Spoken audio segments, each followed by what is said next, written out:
മാവേലിക്കര തട്ടാരമ്പലത്ത് നിന്നും വലിയ പെരുമ്പുഴ പാലത്തിലൂടെ മാന്നാറിലേക്ക് പോകുന്ന വഴിക്ക് കണ്ട കൗതുക കാഴ്ചയാണിത്.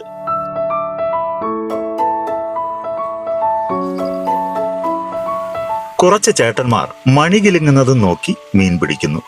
അതായത് മീൻ തീറ്റ പൊതിഞ്ഞ് വെള്ളത്തിലേക്ക് വീശിയെറിയുന്ന ചൂണ്ടയിൽ മീൻ കൊത്തുമ്പോൾ ചൂണ്ടയുടെ മുകളിലെ മണികൾ കിലുങ്ങി ശബ്ദമുണ്ടാകും.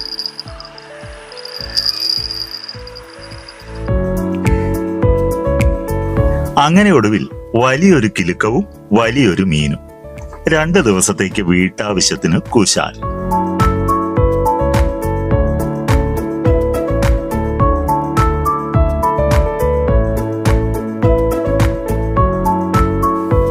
അച്ഛൻ കോവിലാറ്റിൽ നിന്നും ലഭിച്ച ഈ മീനിന്റെ പേരറിയാവുന്നവർ പറയൂ.